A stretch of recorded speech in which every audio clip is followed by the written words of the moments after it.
El último de estos mini episodios que estamos haciendo sobre la serie Sisi, la serie de la emperatriz de Sisi que se ha hecho en Netflix, nos lleva a hablar de los dos últimos capítulos, el episodio 5 y el episodio 6.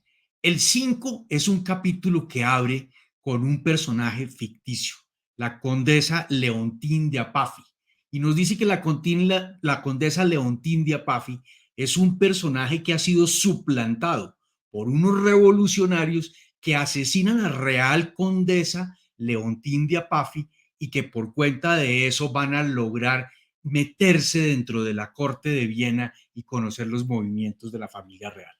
Ni la condesa Leontín de Apafi vivió, ni existió tampoco suplantación ni este crimen de la condesa. Lo que busca el libretista, seguramente, y lo logra de buena manera, es mostrar las dificultades que existen con el pueblo de Austria, con la ciudad de Viena, con la pobreza que existe en la ciudad de Viena y mostrar que hay un gran descontento que se está traduciendo en una revolución social. Y lo vimos que en 1848 hubo un levantamiento como lo hubo en buena parte del continente europeo. Y lo que aquí está resaltando a través de un personaje ficticio es exactamente esa tensión social. No es descalificable lo que está haciendo, simplemente debemos tener en cuenta cuando son personajes ficticios y cuando no lo son. Y que cuando son personajes ficticios, ¿cuál es el rol que están llevando realmente? Hay papeles muy importantes de personajes ficticios. Shakespeare creó un personaje ficticio muy importante en su famoso Enrique IV y Enrique V, que es Falstaff. Y Falstaff no existió, pero es el gran narrador de todos esos eventos en la obra shakespeariana de Enrique IV y Enrique V. La condesa Leontín de Apafi entonces no existe. Y las siguientes escenas nos muestran a una emperatriz rebelde, subida en los árboles, pasando las noches en los árboles, fumando. No hay evidencia de que esto hubiera sido realmente cierto, que se supiera en los árboles. Seguramente sí lo hacía. Lo que queremos resaltar nuevamente, o lo que quiere retratar el libretista, es ese ánimo rebelde permanente de la emperatriz que siempre está en contra del rígido protocolo, en contra de lo que le quiere imponer su suegra y en contra de lo que su marido también le está obligando a vivir. Pero no era específicamente que se subiera y que llegara la condesa Leontín de Apalfi, que no existió, como dijimos. Y en la siguiente escena vemos es cuando el emperador Francisco José despide a sus tropas. Y esas escenas sí son ciertas, porque recordemos que el emperador tenía la idea de no meterse en la guerra, pero lo que va a hacer es que en la medida en que los rusos han enviado sus tropas a la frontera, él también va a enviar sus tropas a la frontera. Y por eso los despide diciéndoles que se van a un sitio remoto del imperio. No nos especifican a cuál, pero es en la frontera con Rusia. Y les dice, muéstreles al ejército ruso que no queremos combatir, pero que si toca, estamos listos para combatir. Termina el emperador de dar ese discurso a caballo, montado en su caballo, y lo muestra después subiéndose a su carroza, asustado, con la mano temblorosa, que yo creo que no refleja realmente el carácter de una persona que estuvo en el trono de Austria durante tantos años. No es tan cobarde como lo están tratando de pintar en esta escena el libretista. Después tenemos otra escena totalmente ficticia, pero que vuelve nuevamente a mostrar lo que quiere el libretista revelarnos de la esencia del carácter de Sisi. Ella rebelde, ella con una gran conciencia social y lo que busca de alguna manera es acercarse al pueblo. Y eso sí fue cierto. Sisi se acerca en una gran frecuencia al pueblo y en episodios que seguramente nos mostrarán en una eventual segunda temporada, vamos a ver muchos más de esos contactos porque ella se va a ganar el cariño de buena parte del pueblo del imperio austria y que después va a tener mucho que ver con la formación del imperio austrohúngaro por el gran afecto que Budapest y Hungría tenían sobre ella y ella sobre el pueblo húngaro. Pero aquí lo que nos está mostrando en esta escena en que ella va un poco obligada por su suegra para poner la cara por el imperio, lo cual es totalmente cierto. Ese era el papel de una emperatriz, ese era el papel que tenía que cumplir una figura monárquica, especialmente femenina, que no tenía que ser responsable de los eventos políticos que estaban sucediendo. Sisi se traslada entonces a una fábrica para entender las condiciones laborales en que están. Eso es el efecto que ella tiene en su visita. Ella realmente no va enviada para mirar los efectos sociales, ni qué está pasando, ni cómo es la legislación. Claramente para eso no la habían enviado. Pero ella se involucra y cuando desafía a la condesa Esterhazy y se mete dentro de la fábrica, era para conocer realmente cómo trabajaban. Y cuando encuentre que hay una niña que no tiene zapatos, se quita sus zapatos y se los entrega. Tampoco hay una evidencia de que esto hubiera sucedido, pero es muy posible que dado el carácter de Sisi, este tipo de cosas se hubieran presentado. En las siguientes escenas entramos a un personaje que hemos visto en los anteriores capítulos, pero que no lo hemos presentado, que es Alexander von Bach, que era uno de los hombres de más confianza del emperador y era el ministro del Interior y es el que tiene que ver con muchos de los temas alrededor de los desórdenes sociales que se están presentando en Viena y en las otras ciudades del imperio. Y es un personaje que aparece muy cercano al emperador, pero que hay momentos en que el emperador descarga toda su furia sobre él. Fue un personaje que sí existió y fue muy importante en la vida del emperador Francisco José. Y volvemos después al romántico Maximiliano, que nos muestran a Maximiliano en una de esas características escenas que el libretista de esta obra tanto le ha gustado y nos lo quiere mostrar en una madrugada después de un gran romance con una amante en que él está mirando con mucha tristeza un anillo y tiene una conversación con su amante nocturna donde le dice es que este era el anillo que yo le iba a dar a mi prometida. No la menciona, pero es la princesa María Amelia, perdón, de Braganza, la hija del emperador Pedro I de Brasil, con quien se iba a casar, con quien realmente está comprometido y que al morir entonces él se va en la búsqueda de otra persona que termina siendo Carlota de Bélgica, la hija del emperador Leopoldo, del rey Leopoldo de Bélgica y por lo tanto esta María Amelia, prima hermana de la reina Victoria de Inglaterra.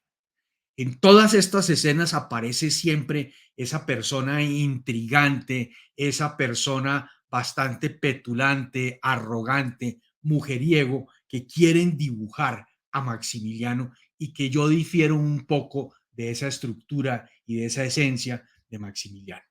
En los siguientes momentos vamos a encontrar a Francisco José, al emperador, que recibe los reportes que le traen los militares sobre la guerra y le dicen que el zar no va a resistir. Y la madre, Sofía, se mete y la dice que la diplomacia se debe mantener. Bombach, a quien presentamos hace unos segundos, dice que la situación social es tensa. A él no le corresponden los temas de defensa, sino los temas del interior. Y dice que la tensión en Viena es muy grande. Dicen que Kempen se encargará de eso. Y él tiene, el emperador, un conflicto con su madre en ese momento, porque su madre dice, aquí no podemos hacer cambios. Cuando hay una crisis como esta, lo que necesitamos es orden y control. Fuerza es lo que necesitamos. Y él, el emperador, le dice a su madre, no estoy de acuerdo. Nosotros somos los que tenemos que cambiar. El mundo está cambiando y debemos entender que esta familia tiene que cambiar. Y esa es la frase textual que en este capítulo, en este episodio, el emperador tiene. Y que sí se asemeja mucho a lo que pensaba el emperador. El emperador, tal vez por influencia de Sisi, tal vez por influencia de su cuñado Maximiliano, sí tiene ese concepto bastante liberal durante estas épocas. Es posible que sí hubiera podido tener esa discusión con su madre sobre ese tema.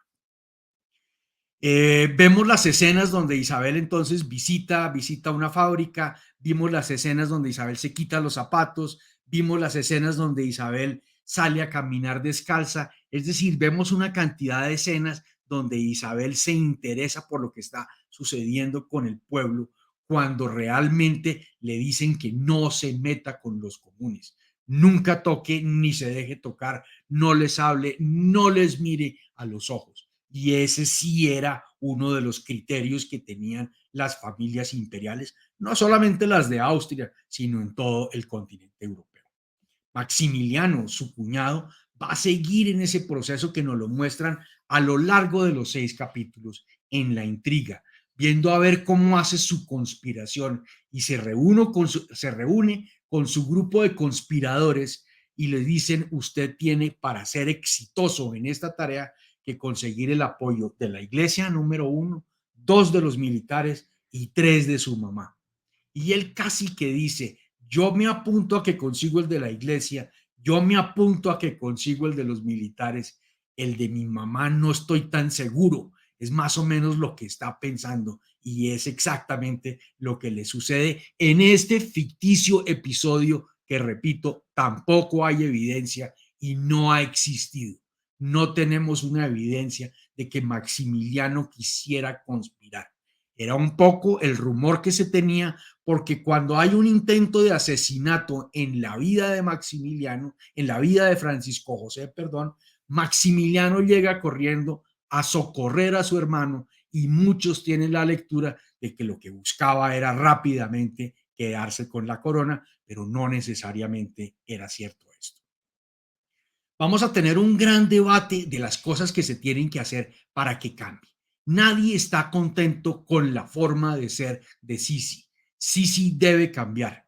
Le dicen que en el episodio de los zapatos ella obró mal, que ella no ha debido quitarse los zapatos para entregárselos a esta niña, que ese no es el comportamiento de un real, ese no es el comportamiento de la familia imperial.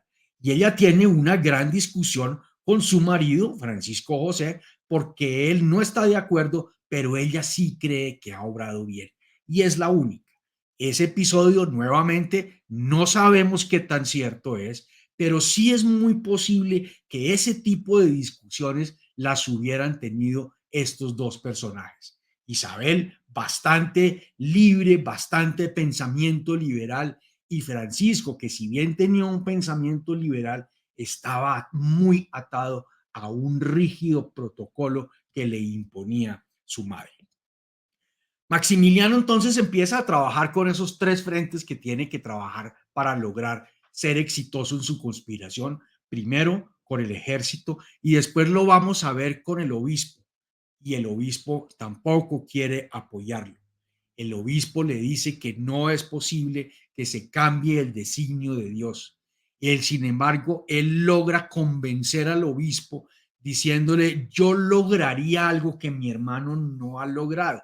Si usted me apoya a mí, yo lograría que las otras partes, las otras naciones de este pueblo cercano a nuestro reino y que son católicas se unan a nuestro imperio. Y eso le sonó un poco al obispo. No sabemos después si le dio o no le dio el apoyo a este ficticio golpe que nunca quiso, que nunca existió. Maximiliano después le propone a Sisi fugarse, que los dos se vayan por un túnel que él conoce el camino para escaparse de la rígida corte de Viena y llegar a Praga y vivir juntos en Praga. La escena muestra un poco como dudas por parte de Sisi en ese sentido. Y yo creo que están explotando un poco el tema que sí era conocido en ese momento, que Isabel no era del todo feliz con su marido y que al mismo tiempo los dos, Maximiliano e Isabel, tenían una gran relación por cuenta de que tenían unos criterios intelectuales y políticos muy similares. Pero este episodio de que se quisieran volar, fugar, escapar a través de un túnel tampoco tiene unas bases ciertas. Van a matar, van a matar al hermano de Heidi. Heidi era la niña que le estaban dando los zapatos. Y cuando matan al hermano de Heidi, lo que se busca en este momento es mostrar que existe una tensión social muy grande y que es necesario empezar a resolver. Frente al cadáver del hermano de Heidi, la gente empieza a gritar revolución, revolución, revolución. La escena, como digo, también es una libertad que se toma el libretista y que no la veo mal porque me parece que de alguna manera está mostrando la realidad social del descontento que existía en Viena hacia alrededor de la figura de la familia imperial y que lo que querían en ese momento era hacer una revolución como había sucedido en Europa durante todos estos años. Sofía dice que se va para Baviera y se dice que ella estará enferma y que le anularán el matrimonio. Esta es la conversación que Sofía tiene con Sisi. Y Sisi le dice a Sofía, yo me quiero quedar acá. Y Sofía le dice, usted no puede quedarse. Si se queda es con nuestras normas, pero usted no las va a cumplir. Y si se va, simplemente decimos que usted se regresó a su casa y que por lo tanto el matrimonio se puede anular porque usted está enferma y todos quedamos de amigos y aquí no pasa absolutamente nada. Eso hace que despidan a la condesa Esterhazy porque le dicen usted no vio la talla en la tarea que tenía que hacer de preservar la estabilidad de Sisi y no lo logra. Maximiliano habla con su madre sobre el proceso de golpe y le dice Sofía a Maximiliano que eso es una traición, que no lo puede hacer. Y Maximiliano también le va a insinuar a Sisi de este episodio, de esta traición. No se lo dice textualmente, pero le dice algo va a cambiar y yo quiero que tú estés a mi lado. Cuando uno la ve en la serie y entiende lo que viene hacia atrás, es evidente que lo que quieren es salir de Francisco y que estos dos se casen. Repito, en la realidad nada de esto existió. Maximiliano después va al último paso. Nos da la impresión de que la serie termina siendo más sobre Maximiliano y sobre Sisi que sobre Francisco José y Sisi. Porque en este capítulo que estamos viendo, todo es una narración de eventos ficticios para mostrar la figura de Maximiliano, el futuro Maximiliano emperador de México. Maximiliano se reúne con su hermano Francisco José y tienen una gran discusión. Le dice, la gente ya no lo quiere a usted. Yo creo que tu tiempo llegó y a mí ya me corresponde, dice Maximiliano, ser el que llegue al trono del imperio. El otro le dice, Francisco José le dice a su hermano, no es posible que esté pensando en eso. Usted no tiene ni idea de gobernar. Usted no sabe manejarse a usted mismo. ¿De dónde va a sacar el cuento ahora de que sabe manejar a un pueblo? Y ahí después entonces es cuando Sofía dice que se va a Baviera. Y vemos la escena que también es falsa, o mejor dicho, vamos a mirar en este momento una línea de tiempo para poder entender que si bien el evento es cierto, no es cierto en ese momento ni en esas condiciones. Pero sí, Sofía se va en la realidad, en algún momento de la vida, se va del lado de su marido, sobre todo porque no se soportaba a su suegra más. Maximiliano es informado de que Maximiliano es informado de que el zar había ordenado quitar las tropas de Francisco, las tropas en la frontera entre Rusia y Hungría. Eso, si se permitía que se conociera al público, era un triunfo de Francisco José y ayudaría a que Maximiliano no pudiera completar su revolución. Y por eso de esa manera tratan de ocultar. El episodio nuevamente no es cierto en la medida en que no existió esa posibilidad de traición, pero sí fue cierto que el zar retiró las tropas cuando el Francisco José envía tropas a la frontera entre Austria y Rusia. Sofía le dice que nadie va a dañar el proyecto. Ahora hemos girado y el personaje central en los minutos previos al final de la temporada nos muestra a una Sofía que dice, este es mi proyecto y yo me inventé esto de que mi hijo fuera emperador y nadie me va a cambiar el libreto. Y cierra el asunto con Maximiliano. De aquí en adelante ya no va a existir más y ella dice, tengo que ir a despedirme de mi nuera, que ya se va a ir, y sale Isabel e Isabel busca cómo montarse en una carroza, pero no puede salir porque las puertas del palacio están bloqueadas y están bloqueadas porque afuera está todo el pueblo levantado. Y ella se baja de su carroza, sale y habla con el pueblo y nos dan a saber que en esa conversación ella le cuenta al pueblo que está embarazada. Y esa información le llega a Sofía y Sofía tiene una gran tranquilidad de saber que tiene un heredero, su hijo, en este momento. Y Francisco sale también y ella se monta y se va. ¿Hacia dónde se va? En teoría se va a Baviera. Tenemos aquí un problema, que el objetivo se está cumpliendo de manera parcial. Nos están mostrando las personalidades de varios de los sujetos principales en esta obra, pero no nos están mostrando las diferencias que hay en el tiempo. Yo creería que ha tenido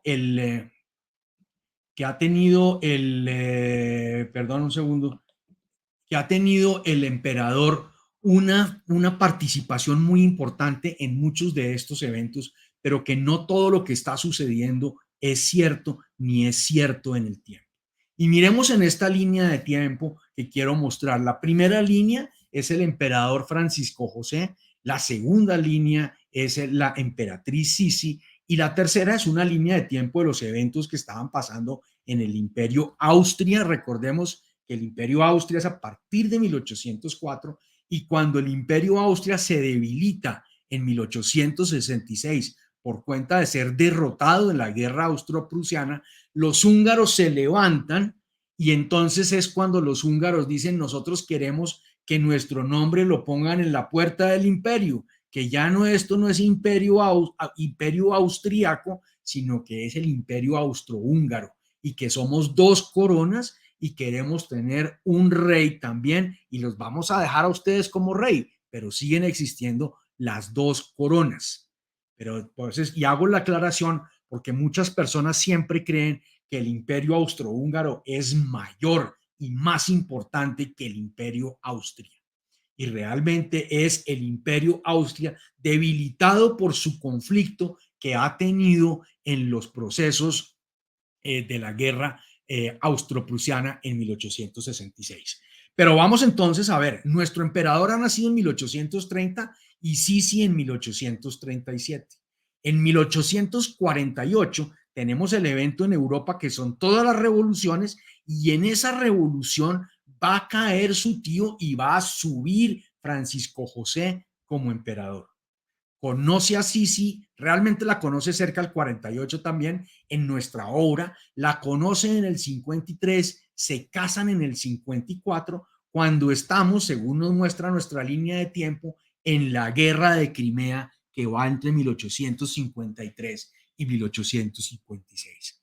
Recordemos que la palabra Crimea no se menciona en ninguno de los 6 capítulos que estamos hablando, pero es evidente que la guerra se mantiene entre el Imperio Otomán, Francia e Inglaterra contra Rusia y que están esperando que Austria apoye a uno de los dos bandos. Es evidente por los tiempos y por los actores que estamos hablando de ese gran conflicto a mediados del siglo XIX que fue la guerra de Crimea. Y mientras está la guerra de Crimea es el matrimonio de estos dos en 1854. Sofía queda embarazada muy rápidamente y eso no es lo que nos muestran en la obra. Va a tener sus 4 hijos, que son los que tengo en ese recuadro rojo, que son en el 5 de marzo que nace Sofía, y pongo la fecha porque es muy importante, porque pongo abajo en la línea de tiempo del Imperio Austrohúngaro y de Europa también, que el zar Nicolás I muere el 2 de marzo de ese mismo año. Es decir, Alejandro II, el que hemos visto en esta obra, es el que va a ser zar en el momento en que están haciendo el primero de los hijos de la pareja imperial. Y eso no nos cuadra con el paseo en que se fueron a una cacería, porque en ese paseo de la cacería, él aún no es zar y ella aún todavía no está esperando. Es decir, lo hace una situación un poco compleja porque ya están casados el emperador y la emperatriz, pero ella aparentemente no está embarazada todavía. Y va a tener un hijo en el 55, su hija Gisela en el 56, su hijo Rodolfo en el 58 y su última hija Valeria mucho tiempo después en el año 1868. Y es en 1860 cuando ya ha tenido tres de sus hijos que ella se va de viaje y arranca una época de viajes sola y se va por todos lados, en Alemania, se va al Mediterráneo, se instala en Corfú, después va a estar mucho tiempo en Budapest, enamorándose del pueblo húngaro y el pueblo húngaro enamorándose de ella. Es 1860 donde inicia estos viajes y aquí en la obra nos da la impresión de que nos están diciendo que los viajes y la ausencia total de Sofía, de Sisi, va a ser desde el año 55 cuando está embarazada de su primer hijo, porque aquí en ese momento es que nos enteramos de que hay un embarazo, aunque ya sabemos que ha perdido un hijo anteriormente. Y finalmente no nos alcanzan a mostrar, porque si utilizamos un poco las matemáticas, nos da la impresión de que esta obra transcurre, estos 6 capítulos, transcurren entre 1854, el matrimonio, o unos meses antes, el conocimiento de la pareja imperial, y pocos meses o 9 meses antes de que nazca Sofía, el 5 de marzo. Luego, realmente estamos hablando casi que de un mes de la vida de esta pareja, sucede entre 1854 y 1855. No nos alcanza a hablar y es posible que haya una segunda temporada. La obra, por lo que yo he visto, ha sido bien recibida por muchas personas, ha sido muy criticada por la misma manera que yo he comentado acá, por algunas imprecisiones históricas que a mí me parece que no le hacen daño a la obra siempre y cuando uno entienda cuáles son los personajes ficticios y cuál es la realidad de algunos temas que se quieren mostrar. El evento más importante que va a tener Sisi es entre 1866 y 1867, antes de que nazca la última de sus hijas, Valeria, y que ella tiene mucho que ver en el conflicto entre Hungría y Austria, que hace que la corona singular del Imperio Austria, que incluía a Hungría, se abra en dos coronas, que son las dos caras del águila, y tengamos entonces el Imperio Austrohúngaro. Y ella participa mucho en ese episodio. Lo dejaremos para una segunda temporada porque vendrán épocas muy importantes de la vida de Sisi en que llevará hasta 1898 cuando es asesinada en las calles de Ginebra, y su marido seguirá vivo durante 20 años más y le tocará ver participar la Austria en la Primera Guerra Mundial. Si por algún motivo no llega a haber una segunda temporada, entonces haremos nosotros una explicación de todos estos eventos. Muchas gracias.